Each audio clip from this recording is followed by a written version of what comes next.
우리가 살아가는 이 지구를 포함해서요, 우주에는 네 가지의 힘이 있다라고 말합니다. 우주를 움직이는 힘이 네 가지인데요. 여러분 혹시 뭔지 아세요? 과학 시간도 아니고 중력, 양력, 강력, 그리고 전자기력입니다. 이 네 가지 힘 중에 전자기력은요, 이 전자를 띠는 물질이 서로 작용을 하면서 일어나는 힘이에요. 우리가 보거나 또 듣거나 냄새 맡거나 느낄 수 있는, 만질 수 있는 것, 또 전자기를 쓰는 이 모든 게 사실 전자기력의 힘의 원리로 나타나는 것입니다. 전자기력은요, 끄는 힘과 미는 힘이 있어요. 우리가 흔히 인력과 청력이라고 이야기를 하죠. 이 끌어당김과 밀어냄은요, 사실 자연현상에만 있는 게 아닙니다. 우리의 신앙생활, 영적 생활에도 있어요. 모든 힘의 근원이 되시는 하나님께서는요, 저와 여러분들의 삶 안에 끌어주시는 힘을 쓰세요. 또 반대로 막아주시는, 밀어주시는 힘도 하나님 쓰십니다. 그래서 우리는 이것을 일컬어 은혜라고 표현을 합니다. 하나님은 세상 끝날까지 우리와 항상 함께 하시면서 하나님 품 안에서 우리를 지키시고 보호하십니다. 이것이 붙드시는 은혜, 영적인 인력이에요. 또 하나님은 저와 여러분들을 원수 사탄의 공격에서 방패가 되어 주십니다. 이것은 막아주시는 은혜로 영적인 청력인 것입니다. 하나님이 베푸시는 이 힘, 이 은혜 안에 있을 때 여러분 우리는요, 평안하고 안정감을 누릴 수가 있는 것입니다. 하지만 문제는 뭔지 아십니까? 우리가 하나님의 그 힘 안에, 그 능력 안에 살아야 되는데 점점 하나님과 멀어져 가고 있다는 거예요. 하나님과 상관없이 살려고 한다라는 사실입니다. 지난주 설교에서 살펴봤듯이 열왕기하 5장에는요, 한 사람을 고치시고 회복하실 뿐만 아니라 구원하시는 하나님의 열심이 등장합니다. 그런데 오늘 말씀을 또 한번 살펴보니까요, 하나님의 열심 말고 또 다른 열심이 등장해요. 무슨 열심이냐면 사람의 열심이에요. 본래 우리 사람의 열심도요, 하나님의 열심을 닮아서 하나님 앞에 가까이 나아가야 그렇게 사용되어야 됐어요. 하지만 현실은 그렇지 못할 때가 많아요. 오히려 사람이 열심을 내면 낼수록, 힘을 쓰면 쓸수록 하나님과 더 멀어지기도 합니다. 하나님을 의지하기보다 스스로 그 문제를 해결하려고 하는 이 교만함, 욕심 때문에요, 하나님과 거리가 멀어지는 겁니다. 여러분들은 위기의 순간에 어떻게 반응하십니까? 어떤 열심을 내세요? 오늘 본문에 등장하는 나아만은 위기 앞에 뜨거운 열심이 있었습니다. 하지만 그 열심은요, 하나님에게서 멀어지게 했습니다. 방향이 잘못된 거예요. 그렇다면 나아만이 쏟아냈던 이 열심의 실체는 무엇이었을까요? 그는 위기 앞에 어떤 반응을 보였는지 오늘 본문을 가지고 구체적으로 살펴보기를 원합니다. 그래서 우리의 모습을 정직하게 대면해 봤으면 좋겠어요. 혹시 우리도 나아만처럼 하나님과 무관한 엉뚱한 방향대로 살고 있지는 않습니까? 이 말씀을 반면교사 삼아 우리의 빗나간 열심이 다시 하나님 품으로 향하도록 돌이켜 회복되는 시간 되기를 주님의 이름으로 축원합니다. 나아만에게 나타나는 열심이 있었어요. 나아만의 열심은 안타깝게도 하나님 보시기에 잘못된 반응이었습니다. 그것이 무엇이었냐면 그는 먼저 사람을 찾았습니다. 먼저 사람을 찾는다라는 것은 뭐냐면, 무슨 뜻이냐면 하나님을 의지하지 않고 사람을 의지했다라는 거예요. 우리 본문 4절 함께 읽겠습니다. 나아만이 들어가서 그의 주인께 아뢰어 이르되 이스라엘 땅에서 온 소녀의 말이 이러이러하더이다 하니. 아멘. 나아만은 아람의 군대 장관으로 왕의 총애를 받는, 신임을 받는 사람이었습니다. 하지만 그의 화려한 갑옷 안에는요, 나병이라는 죽음의 저주가 드려져 있었어요. 그는요, 썩어 문드러져가는 자신의 피부에 이 문제를 해결하기 위해서요, 자신이 할 수 있는 온갖 방법을 동원했을 겁니다. 몸에 좋다는 음식을 다 먹어봤을 겁니다. 효력 있다는 약들을 다 발라봤을 거예요. 심지어 주술사들을 통해서요, 다양한 종교 의식도 행했을 것입니다. 하지만 다 소용없는 거예요. 시간만 흐를 뿐 몸이 좋아지기는커녕 더 악화되는 겁니다. 모든 소망이 사라져갈 때쯤 나하만의 귀에 희소식이 하나 들렸어요. 이스라엘 땅에서 포로로 잡혀온 한 소녀가 무심코 던진 이 한마디가 그의 온 감각을 집중시켰습니다. 3절 하반절 말씀 함께 읽겠습니다.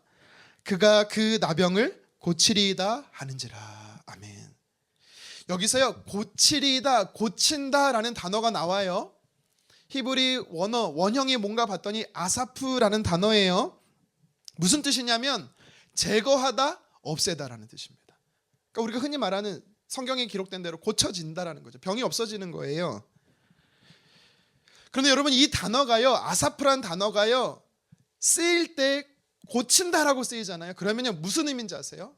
강력한 표현이에요. 확신에 찬 표현이에요. 반드시 고쳐진다, 반드시 낫는다라는 뜻입니다. 그러니까 나하만은요, 신선한 충격을 받았어요. 왜냐하면 그동안 진료를 받고 치료를 받으면서 수많은 사람을 만났거든요. 하지만 어느 한 사람도 자신에게요, 반드시 고쳐진다라고 확신에 찬 말을 한 사람이 아무도 없었어요. 왠지 아십니까? 만약 말 잘못했다가 고쳐질 겁니다라고 말했다가 안 고쳐지면 그 사람 목숨은요, 살아남을 수가 없는 겁니다. 그러니까 어느 누구도 불확실성에 목숨을 건지 않는 거예요. 근데 한 어린 여종이 확신에 찬 어조로 나하만 당신은 반드시 고침받습니다라고 말하니 나하만은요, 귀 기울일 수밖에 없었던 거예요. 그렇다면 어떻게 이 여종은 반드시 고침받는다라는 확신을 고백할 수 있었을까요? 종이니까 주인에게 눈에 띄고자 환심을 사고자 한 허세, 과장된 말이었을까요? 아니면 인정받고 싶어서 순간 자기도 모르게 거짓말을 한 걸까요? 여러분, 그러기에는 목숨을 담보해야 돼요. 너무 위험한 발언입니다.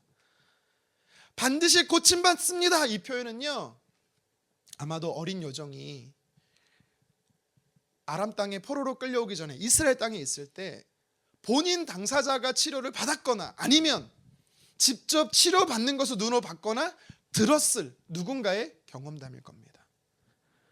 오늘 본문 3절과 4절은 바로 이어지는 연속된 스토리예요. 그런데 꽤 시간 간격이 있습니다. 어떻게 알 수 있냐면 방금 살펴봤던 고치다라는 이 단어, 아사프라는 단어 때문에 그렇습니다. 방금 제가 이 아사프라는 단어를 소개했어요. 제거하다, 없애다라고 설명을 드렸습니다. 여러분, 근데요, 그거 아십니까? 오늘 본문을 제외하고 이 아사프란 단어는요, 다른 성경에 쓰일 때, 특히 구약의 다른 부분에 쓰일 때는요, 고치다라고 쓰인 적이 한 번도 없어요. 유독 오늘 본문에만 쓰였어요. 한번 생각해 봐야 돼요. 왜 열왕기 하를 기록한 사람 저자는, 물론 누군지는 몰라요, 왜 고치다란 단어를 아사프란 단어로 썼을까요? 사실 여러분, 물론 우리가 한글 성경을 읽어서 모르지만 원어로 보면요, 일반적으로 고치다, 치료하다라는 단어가 뭔지 아세요? 여러분 아마 다 알고 계실 거죠? 다 알고 계실 거예요. 치료의 하나님 이름이 뭐죠? 여호와 라파. 다 아시잖아요. 그러니까 라파가 치료하다라는, 고치다라는 단어예요. 그래서 구약 성경의 웬만한 대부분의 고치다라는 단어는 라파예요. 그러면 열왕기하 저자는 라파라는 단어를 몰라서 아사프라는 단어를 여기에 썼을까요? 아닙니다. 그도 고치다라는 단어는 라파라는 걸 알았어요. 그런데도 여기는 그걸 안 쓴 거예요. 열왕기하 20장에 열왕기하 저자가 성경을 이렇게 기록하고 있어요. 우리 같이 한번 열왕기하 20장 5절 현대인 성경으로 읽어보겠습니다. 시작. 나는 내 기도를 들었고 내 눈물을 보았다. 내가 너를 고칠 것이며. 아멘.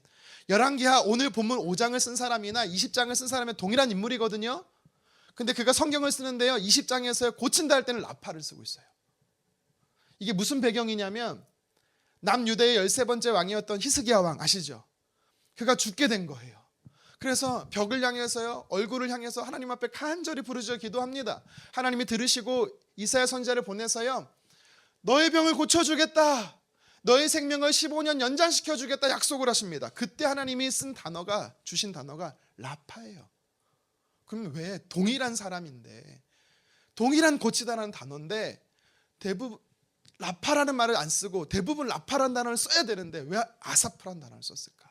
여러분, 우리는 생각해 봐야 되는 거예요. 그래서 이 단어를 주목해야 되는 겁니다.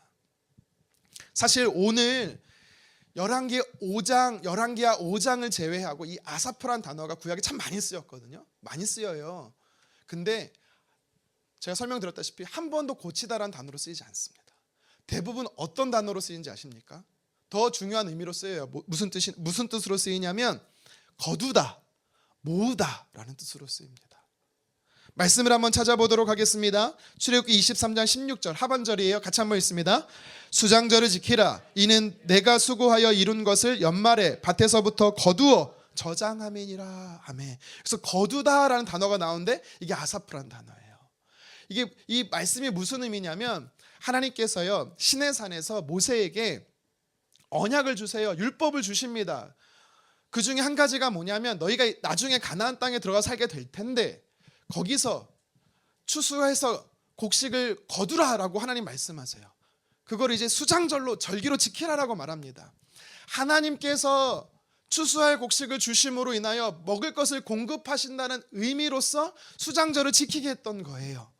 여기서 모으다라는 단어가 아사프입니다. 나병에 걸린 나아만은요 마치 들판에 버려진 썩어가는 쭉정이와 같았어요. 그런데 어린 여종의 입술로 선포된 이 아사프가 들려졌을 때는 어떤 의미로 받아들였는지 아십니까? 하나님께서 나아만을 천국 곳간의 알곡처럼 거두시겠다라는 의미로 전달된 거예요. 또 한 말씀을 찾아보도록 하겠습니다. 요엘 2장 16절 상반절입니다. 시작. 백성을 모아 그 모임을 거룩하게 하고 장로들을 데려오고 어린이와 젖먹는 자를 모으며. 아멘. 여기서 모으다라는 단어가요 아사프란 단어예요. 요엘 선지자가 활동했을 때 이스라엘 땅 안에 재앙이 하나 임합니다. 메뚜기 재앙이 임해요. 그래서요 모든 식물들을 다 먹어요. 이스라엘 백성들이 굶주리게 된 겁니다. 이스라엘 백성들이 고통과 환난을 당하게 됐어요. 요엘 선지자가 뭐라고 말하는지 아세요? 이 메뚜기 재앙보다 장차 너희에게 임할 더 무서운 재앙이 있다. 그건 여호와의 심판이다. 여호와의 날이다라고 이야기를 하면서요 이 재앙은 예고편에 불과하다라고 경고를 했습니다. 이렇게 절박한 상황 속에서 하나님은 어떻게 하시냐면 그의 백성들을 향해서요 오라, 내 백성을 내가 모으겠다라고 말씀하는 겁니다. 메뚜기 재앙을 경고의 사이렌으로 듣고 하나님께 멀어지는 것이 아니라 하나님께 돌이키라라고 하나님이 요엘 선지자를 통해서요 말씀하는 거예요. 하나님께서는 자신의 백성을 살리시기 위해 모으십니다. 바로 아사프 하신다라는 거예요. 여러분, 근데 이 자신의 백성을 모으신다라는 이 아사프란 단어가, 이 구원의 단어가 누구에게 쓰인 거예요? 바로 나아만에게 쓰인 겁니다. 그래서 3절 하반절에 고침받는다, 이거는요 단순히 나병 치유 정도 받는다가 아니에요. 그 이상의 의미가 있는 것입니다. 하나님께서 이방인으로 버려졌고 영원히 버려진 자였었고 나병에 걸려 부정하고 그래서 도저히 하나님의 자녀가 될 수 없는 여건과 환경에 있었던 그 사람을 어떻게 해요? 택하셨다라는 거예요. 구원하기로 작정하셨다라는 겁니다. 생명싸개 안에 걷어들이시고 언약 백성으로 초청하시는, 모으시는, 부르시는 하나님의 구원 역사를 누구에게? 나아만에게 허락하셨다라는 거예요. 여러분, 이것은 하나님의 열심이에요. 이렇게 나아만은 하나님을 통해서요 자신을 향한 하나님의 열심이 무엇인지를 들었습니다. 병이 고침받게 될 것이고 하나님의 자녀가 된다라는 분명한 사인을 받았어요. 그러면 나아만은 어떻게 해야 합니까? 너무 뜻밖이긴 하지만 이 여종의 말이 사실인지 확인해야죠. 만약 당시 제가 나아만이었으면요 저는요 이스라엘로 사람을 보냈을 겁니다. 그걸 모시고 왔을 것 같아요. 사도행전 10장에 보면 가이사랴에 있었던 백부장 고넬료라는 사람이 욥바에 있었던 베드로를 불러요. 자신의 집으로 초청해 옵니다. 이것처럼 저는요 이스라엘로 사람을 보내서요 하나님의 선지자 엘리사를요 저희 집으로 초대했을 것 같아요. 아니면 반대로 제가 직접 갔을 것 같아요. 요한복음 3장의 니고데모가 사람의 시선과 체면에도 불구하고 진리를 알고 싶어서 예수님을 밤늦게 찾아갑니다. 그것처럼 그 열정, 그 사모함 가지고요, 저는요 국경을 넘어서 이스라엘 땅으로 갔을 것 같아요. 그런데 나아만은 어떻게 합니까? 나아만이 보인 반응이 뭐예요? 하나님을 찾는 게 아니고요, 사람을 찾아요. 누구로 찾습니까? 아람 왕입니다. 4절을 다시 한번 읽어보겠습니다. 시작. 나아만이 들어가서 그의 주인께 아뢰어 이르되 이스라엘 땅에서 온 소녀의 말이 이러이러하더이다 하니. 아멘. 성경이 우리에게 무엇을, 어떤 정보를 주고 있는지 아세요? 분명히 하나님의 치유의 회복과 구원의 메시지가 들려졌지만, 아사프로 들려졌지만, 여전히 그는 하나님을 의지하는 게 아니라 인간적인 방법, 사람을 의지했다라는 거예요. 국경을 넘어야 하는 일이기 때문에 신하된 자로서 왕에게 보고하는 건요 너무나 당연한 절차죠. 하지만 나아만의 보고는 단순한 허락을 구하는 정도가 아닙니다. 나아만이 왕에게 가서 두 가지를 요청합니다. 이 두 가지를 요청했다라는 건요 권세를 입고자 하는 인간적인 계산이었어요. 나아만이 첫 번째 아람 왕에게 구한 것이 무엇이었습니까? 추천서예요. 왕의 추천서입니다. 5절 상반절 함께 읽겠습니다. 아람 왕이 이르되 갈지어다 이제 내가 이스라엘 왕에게 글을 보내리라 하더라. 아멘. 아람 왕이 친필로 쓴 글, 서신을요 요구했고 요청했고 왕에게 받아서 나아만은 갑니다. 이스라엘 왕을 만나러 갈 때 왜 나아만은요 이 추천서, 서신을 가지고 간 걸까요? 치밀한 전략이었죠. 나아만은요 힘으로, 권력으로 된다라고 생각했어요. 당시 아람은요 이스라엘보다 강대국이었습니다. 그러니까 강대국에서 추천서를 보낸다라는 건, 서신을 보낸다라는 건요 약소국인 이스라엘 입장에서는요 무언의 압박으로 받아들일 수밖에 없어요. 하나님의 은혜를 사람의 힘으로, 사람의 방법으로 얻어낼 수 있다라고 생각한 게 나아만의 착각입니다. 나아만의 손에 꽉 쥐어졌던 이 추천서, 이것이 오늘날 우리에게 무엇을 의미하는 거죠? 하나님 앞에 나오면서 우리는 여전히 세상의 보증수표를 의지한다라는 겁니다. 하나님의 은혜도 좋지만 일단 내 통장 안에 잔고가 있어야 돼요. 기도하면 된다는 걸 알지만 힘 있는 사람과 관계하고 인맥이 있어야 일이 풀린다라고 우리는 생각하지 않습니까? 나아만은 그 추천서가 자신을 살릴 줄 알았어요. 하지만 결과는 어떻습니까? 도리어 그 편지가요 이스라엘 왕의 옷을 찢었습니다. 전쟁의 공포를 일으켰어요. 그의 병을 고침받는데 아무 쓸모 없었다라는 겁니다. 우리가 그토록 의지하는 세상의 추천서, 스펙, 인맥 이런 것들은요 하나님 보시기에요 구겨진 종이 조각에 불과할 수 있습니다. 하나님은 우리의 추천서를 보시는 게 아닙니다. 우리가 하나님을 향하고 있는지 그 진실된 중심, 마음을 하나님은 보시는 거예요. 아람 왕에게 찾아간 나아만이 두 번째 요구한 게 있어요. 무엇입니까? 많은 재물이죠. 많은 재물. 5절 하반절 말씀을 같이 한번 읽어보도록 하겠습니다. 나아만이 곧 떠날새 은 10달란트와 금 6,000개와 의복 10벌을 가지고 가서. 아멘. 물론 성경은요 나아만이 아람 왕에게 직접 요구했다라는 말은 없습니다. 하지만 당시에 이 외교적 관례상 서신을 보낼 때는요 그냥 가지 않아요. 재물을 함께 가지고 가는 게 관례였습니다. 이 사실을 나아만이 몰랐을까요? 아니요, 알았어요. 나아만은요 왕의 재물을 이용하고 싶었던 거예요.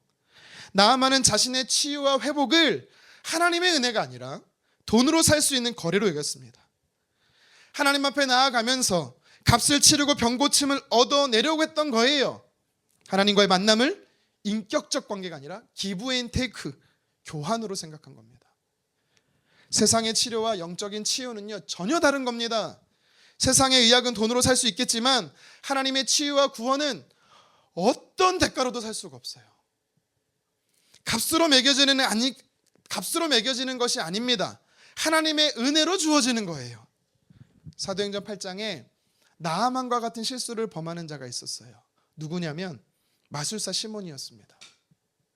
사마리아 땅에도요, 예수님의 복음이 전해지고 예수님을 믿는 자들이 나타나고 세례받는 자들이 생겼다라는 거예요. 이 소식이 예루살렘 교회까지 전해졌습니다. 예루살렘 교회는요, 2명의 사도 베드로와 요한을 파송합니다. 베드로와 요한이 그곳에 와보니까 예수 믿는 사람이 많은 거예요. 그래서 기도하기 시작합니다. 사도들이 손을 얹고 기도하는 거예요. 하나님, 이들에게 성령을 부어주십시오. 그들이 손을 얹고 기도했더니 성경은요, 성령이 임했다라고 말합니다. 근데 그 옆에서요, 목격한 자가 있었는데 시몬이라는 자야. 놀란 거죠. 그러고 말합니다. 돈을 줄 테니 그 권능을 내게 팔아라. 시몬이라는 사람은요, 하나님의 은혜를 거래하려고 했던 사람이었어요.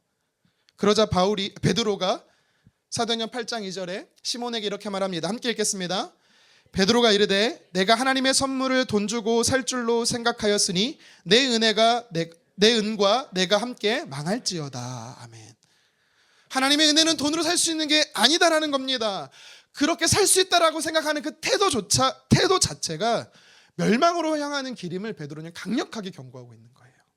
하나님의 은혜는 흥정의 대상이 아니에요. 거래의 대상도 아닙니다. 은혜는 하나님으로부터 주어지는 거예요. 값없이 우리가 받아 누리는 겁니다. 그래서 은혜는요, 선물인 거예요. 어쩌면 나아만처럼 우리도 하나님과 거래하고 있지 않습니까?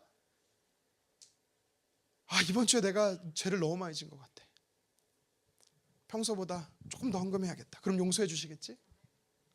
평소보다 더 많이 기도하면 용서해 주시겠지? 여러분, 이렇게 생각하는 사람이 있으면 거래하는 거예요. 아니면 하나님을 향해 내가 이만큼 섬겼고 이만큼 헌금했고 이만큼 헌신했으니 하나님, 최소한 우리 자녀들 잘 돼야 되는 거 아니에요? 우리 가정의 사업 잘 돼야 되는 거 아닙니까? 근데 이게 뭡니까? 하나님 너무하십니다. 혹시 이로 인해서 하나님 앞에 섭섭하다라고 말하는 사람들이 있으세요? 그러면 그들은요, 하나님의 은혜를 대가로 사는, 거래하는 자입니다. 우리는 위기의 순간에 하나님을 의지하기보다 내 열심, 그동안 내가 쌓은 공로, 그거를 꺼내서 하나님과 흥정하려고 해요. 기억하시기 바랍니다. 그것은 멸망의 지름길이에요. 나아만이 가져온 재물은 그가 나병을 고침받는데 전혀 소용이 없었어요. 하나님이 나아만에게 원하는 것은 재물이 아니었습니다. 하나님이 그에게 원했던 것은 하나님을 향한 진실된 마음이었어요. 하나님은 거래가 목적이 아니라 인격적인 관계를 원하신 거예요. 여러분, 오늘 하나님 앞에 무엇을 들고 나오셨습니까? 내가 이만큼 했다. 공로의 영수증입니까? 내가 이만큼 드렸다. 헌신의 장부예요? 당장 모두 던져버리십시오. 하나님은 결코 사람의 물질로 움직이시는 분이 아니에요. 하나님은 거래하러 온 사람을 원하시지 않아요. 하나님은 누구를 원하십니까? 마음에 진실되게 하나님을 사모하는 자입니다. 하나님을 향하여 간절히 소망하는 자예요. 하나님은 그들을 기다리시고요. 그런 자녀들에게 기적을 베푸십니다. 저와 여러분들은요, 하나님의 은혜를 붙드시기를 주님의 이름으로 축원합니다. 4절에 나아만이 신하로서 아람 왕의 허락을 구하는 수준으로 보고한 게 아니에요. 만약 그랬다라면 굳이 왕의 친필 추천서나 많은 재물을 요구하지 않았을 거예요. 여러분, 우리는 바로 이 대목에서 나아만의 중심이 어디에 있었는지, 그의 영적 방향이 어디에 있었는지 우리는 알 수가 있는 겁니다. 나아만은요, 철저히 계산적인 세상적 방식을 취했어요. 위기의 순간에 나아만은 여전히 사람을 먼저 찾았고 사람을 의지했습니다. 문제를 해결하려고 하는 열심은 있었는데요, 그 열심이 방향이 잘못되니까 어떻게 해요? 하나님에게서 멀어지는 겁니다. 여러분, 우리도 나아만과 참 많이 닮지 않았습니까? 힘든 일, 고난이 닥치면 입술로는 주님 도와주세요, 주님 저는 할 수 없어요, 저를 불쌍히 여겨주세요, 은혜 베풀어 주세요, 이렇게 믿음의 고백을 해요. 하지만 손으로는요 어떻게 하는지 아세요? 내 문제를 해결해 줄 수 있는 사람을 먼저 찾지 않습니까? 사진 한 장 보여드리겠습니다. 누구죠? 네, 청년부 우리 수봉 전사님이세요. 지난주 화요일에 드디어 신대원 졸업했습니다. 네, 할렐루야. 만나면 네, 축하해 주세요. 저도 17년 전에 이곳에서 졸업을 했어요. 다음 사진 보여주시겠어요? 제 17년 전에 했다고요. 17년 전에. 네, 세월이 많이 흘렀죠. 제 아내가 안고 있는 아이는요, 저희 큰애 7개월 될 때 사진입니다. 참 오래됐어요. 어색하네요. 이때 신대원 졸업을 앞두고 제가 겪은 일이 하나 있었습니다. 교회 안에 칼바람이 불었어요. 사역자 칼바람. 저는 파트 사역자였어요. 주중에는 학교 기숙사에 있었고 주말에부터 주일까지 사역을 했었는데요. 어느 날 금요일에 학교를 마치고 교회를 갔는데요. 분위기가 너무 이상한 거예요. 알고 보니까 제 다음으로 왔던 후배 이제 사역자들 10명이 그날 대거 해임이 된 거예요. 같은 날에. 다음 달까지 책상을 빼라는 겁니다. 어수선한 분위기로 일주일이 지나갔어요. 또 금요일 날 수업을 마치고 다시 교회에 갔습니다. 근데요, 저를 포함해서 또 10명의 사역자가 동일하게 해임 통보를 받았어요. 저 역시도 다음 달 안까지 사역을 정리해야 했습니다. 아시겠지만 목회자들은 고용보험이 안 됩니다. 그래서 실업급여도 없어요. 몇 주 남지 않은 시간에 사역을 정리해야 한다니 뭘 어떻게 해야 될지 막막했습니다. 제일 먼저 기도실로 들어갔어요. 몸은 기도실에 있지만 머리는요, 이 사실을 누구한테 알려야 되지? 내 주변에 누가 나를 도울 수 있지? 계속 생각했습니다. 기도를 하는 둥 마는 둥 기도실에 나와서요, 사무실에 앉았습니다. 책상에 앉았어요. 컴퓨터를 켜고 인터넷으로 검색을 했습니다. 뭘 검색한지 알아요? 사역자 게시판. 제 눈에 확 들어오는 공고가 있었어요. 중국의 한 교회에서 사람을 뽑는다라는 거예요. 저는 평소에 선교사가 되기를 원했기 때문에 여기다 생각하고 이력서를 보냈습니다. 그것만이 아니었어요. 몇 안 되는 선배들한테 전화를 돌렸습니다. 형, 나 어떡하지? 어떤 분은 자기가 사역하는 교회로 오라는 거예요. 제가 신대원 3년 동안 저의 부부 주례를 서줬던 목사님이 2번이나 직접 전화하셔서 자기 사역하는 교회로 오라고 하셨었거든요. 근데 제가 거절했었어요. 무슨 깡으로. 염치도 없지만 이번엔 내가 직접 목사님 찾아뵐까? 라는 생각도 했습니다. 성경에 보면 이런 표현들이 있어요.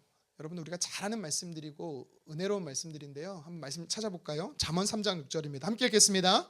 너는 범사의 그를 인정하라. 그리하면 내 길을 지도하시리라. 아멘. 이어서 시편 37편 23절도 읽겠습니다. 여호와께서 사람의 걸음을 정하시고 그의 길을 기뻐하시나니. 아멘. 자녀된 우리가 하나님을 의지하면, 먼저 하나님을 신뢰하면 하나님께서 그 자녀된 백성의 삶을 어떻게 해요? 인도하신대요. 책임지신다라는 거예요. 알아요. 알고 있어요. 근데 문제는 뭔지 아세요? 너무 잘 알지만 막상 내게 문제가 닥치니까, 내 인생이 코너에 몰리니까, 내 발에 불똥이 튀니까 안 되는 거예요. 하나님 의지하는 게 힘든 거예요. 아내와 상의 끝에 중국으로 가기로 결정했습니다. 사실 일방적 통보였습니다. 그 교회가 저를 뽑아줄지도 모르고 그냥 무조건 저는 막연한 기대감으로 간다 생각하고요, 이제 교회에 가서 그만두는 날짜보다 미리 앞서서 사직서를 냈습니다. 대단하죠? 근데 갑자기 목양시에서 전화가 오는 거예요. 목사님 저를 부르시는 거예요. 그래서 갔어요. 왜 부르시나? 자초지정을 말씀해 주더라고요. 내년에도 같이 사역하자. 병 주고 약 주나. 사실 많은 사람을 누구는 고용하고 누구는 사임시키는 게 사실 보기가 안 좋았다라는 거예요. 그래서 일괄적 다 사임시키고 같이 갈 사람 한 사람만. 네, 저 그런 존재였어요. 원래 처음부터 같이 갈 계획이 있었다라는 거예요. 목사님 인재를 볼 줄 알았죠. 근데 제가 대답했어요. 죄송합니다. 버스는 이미 떠났어요. 잡아도 소용없습니다. 제가 중국 가기로 했습니다. 라고 마음으로만 대답하고 겉으로는 기도하겠습니다 하고 나왔어요. 여러분 아시겠지만 기도하겠습니다라는 건요 암묵적 거절이에요. 이제 제가 을에서 갑이 된 겁니다. 뒤도 안 돌아보고 멋지게 떠나주겠어 하고 나왔습니다. 계속 내년에도 교회에서 사역을 해야 할지 말씀드리는 최종 날짜가 금요일까지였고요. 그리고 중국에서 이제 그 교회에서 합격 통지서가 날라오는 날은 이틀 뒤인 주일이었어요. 어떻게 하면 쿨하게 교회를 떠날까? 멋지게 바람과 함께 사라질까? 계속 그것만 생각했어요. 그런데 그 주 금요일 점심 때 전화 한 통화를 받았습니다. 이제 목사님 밑에 국장 목사님이 전화를 했는데 그 주 주일 주보에 내년 부서 사역자로 제 이름을 넣었다는 거예요. 당황스러웠어요. 화도 났습니다. 알겠습니다 하고 전화는 끊었지만 굉장히 짜증이 나는 거예요. 그래서 뭐 했는지 아세요? 기도했어요. 여러분 짜증나면 기도해야 돼요. 하나님 어떻게 사람이 저럴 수 있죠? 목사면 맘대로 해도 되나요? 그때 전 전도사였고요. 막 마음이 불편하니까 기도도 안 되고 막 그냥 짜증만 냈어요 하나님 앞에. 근데 하나님이 저한테 제 마음 안에 이렇게 말씀하시는 것 같아요. 우광아 너 오늘 아침에 묵상했니? 갑자기 생뚱맞게 뜬금없이 묵상이란 단어가 생각이 나는 거예요. 제가 그날 묵상을 안 했거든요. 그래서 거룩한 부담이 있어서 기도하다 말고 그날 묵상 본문을 폈습니다. 고린도후서 3장이었는데 제가 1절부터 읽으면서 너무 큰 충격을 받았어요. 온몸에 소름이 돋았습니다. 우리 같이 한번 고린도서 3장 1절을 읽겠습니다. 우리가 다시 자천하기를 시작하겠느냐? 우리가 어찌 어떤 사람처럼 추천서를 너희에게 붙이거나 혹은 너희에게 받거나 할 필요가 있느냐? 아멘. 물론 여러분 그 의미와 해석은 아니지만 제가 이 말씀을 읽는데 하나님의 음성이 정확히 어떻게 들렸는지 아세요? 내면의 음성으로 너 왜 추천서 받았어? 이렇게 들렸어요. 중국에 원서를 내려면 누군가의 목사님 추천서가 필요했거든요. 제가요 바로 무릎 꿇고 하나님께 회개했습니다. 하나님 제가 하나님을 의지하지 않았습니다. 먼저 하나님께 묻지 않았습니다. 임의로 사람을 찾았고 다른 방법을 의지했습니다. 잘못했습니다. 기도하고요. 그날 오후에 교회에 가자마자 계속 사역할 수 있게 해주셔서 감사하다라고 말씀드렸어요. 이제 다른 문제가 생긴 거죠. 뭐예요? 이 통보 분명히 합격 통지서가 올 텐데 어떻게 거절하지? 정말 젠틀하고 예의 있게 어떻게 거절하지? 이것만 고민이 되다가 3일이 지나갔어요. 통지서가 메일로 딱 왔네요. 클릭했습니다. 사랑하는 이유강 전도사님. 그리고 글이 쭉 시작돼요. 장문으로 왔는데 마지막에 이렇게 쓰였어요. 죄송합니다만 함께 사역할 수 없습니다. 할렐루야. 제가 불합격 통지서 이렇게 기쁜지 몰랐습니다. 얼마나 안도의 숨이 쉬어졌는지. 만약 그날 짜증만 내고 화만 내고 인간적인 마음에서 어떻게 이럴 수 있냐고 안 하겠다고 못 하겠다고 그냥 나갔으면 저 어떻게 됐을까요? 7개월 된 딸과 함께 손가락 빨며 백수가 되지 않았을까요? 제가 그때 큰 깨달음을 얻었어요. 하나님의 사람은 길이 막히면 하나님의 사람은 위기가 발생하면 제일 먼저 하나님 앞에 엎드려야 된다. 하나님의 사람은 무조건 하나님부터 의지해야 된다. 그냥 뼈에 새겼습니다.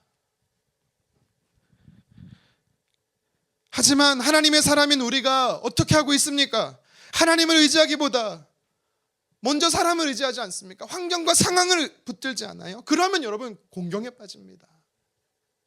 그 순간부터 우리의 마음의 중심이 흔들려요. 하나님과 거리가 멀어지게 되고요. 삶의 방향도 잃어버리게 됩니다. 나하만이 그랬어요. 하나님의 은혜를 구하러 가면서도 정작 그는 하나님이 아닌 사람 아람 왕을 의지했습니다. 사람의 힘을 신뢰했어요. 그랬더니 어떻게 됐습니까? 우리 7절 말씀 다시 한번 읽어보겠습니다. 이스라엘 왕이 그 글을 읽고 자기 옷을 찢으며 이르되 저 왕이 틈을 타서 나와 더불어 시비하려 함인 줄 알라 하니라. 아멘. 이스라엘 왕은요, 나하만이 가지고 온 그 서신을 읽으면서요 몹시 화를 냈습니다. 외교적 도발로 간주하고 두 나라 간 전쟁 위기로 번질 수 있는 상황이었습니다. 이처럼 우리가 하나님이 아닌 사람을 먼저 의지하잖아요. 그 문제가 해결되기는커녕 오히려 더 복잡해집니다. 상황이 풀리기보다 더 꼬이고요. 긴장과 혼란만 더해지는 겁니다. 여러분 지금 누구의 손을 붙들고 있습니까? 하나님의 능력의 손입니까? 아니면 사람의 손이에요? 하나님의 약속에 귀 기울이십니까? 아니면 나를 도와줄 거라고 믿는 사람의 누군가의 말입니까? 하나님을 믿는다고 하면서도 위기의 순간에 하나님의 은혜보다 눈에 보이는 도움을 필사적으로 붙든다면, 무릎 꿇는 기도보다 인간적인 계산을 먼저 생각한다면 여러분 그건 하나님 신뢰하는 거 아니에요. 냉정하게 말해서요, 내 삶을 하나님께 맡기는 믿음의 사람이 아닙니다. 내가 주인되어 이 상황을 통제하려고 하는 부질없는 몸부림에 불과합니다. 사랑하는 성도 여러분, 우리가 나만처럼 먼저 사람을 찾고 사람을 신뢰하는 열심을 내면 낼수록 어떻게 되는지 아세요? 방향을 잃고 진정한 해결자 되신 하나님과 멀어지게 됩니다. 사람의 도움은 잠시 위안이 될 수 있어요. 하지만 우리의 문제에 근본적으로 해결을 주지 못합니다. 인생의 막다른 골목에서 우리가 찾아야 할 사람은 힘 있는 사람이 아니에요. 유력자가 아닙니다. 길을 여시고 새 길을 만드시는 하나님 한 분뿐임을 기억하시기를 바랍니다. 그래서 이제 사람을 찾아 헤매던 헛된 발걸음을 멈추시고 시선을 사람에게서 하나님께 돌리기를 바랍니다. 회복과 치유와 구원을 베푸시는 하나님 은혜 안에 살아가는 저와 여러분 되기를 주님의 이름으로 축원합니다. 말씀을 정리하겠습니다. 오늘 성경에는 하나님의 열심과 대비되는 인간의 반응, 사람의 열심이 나와요.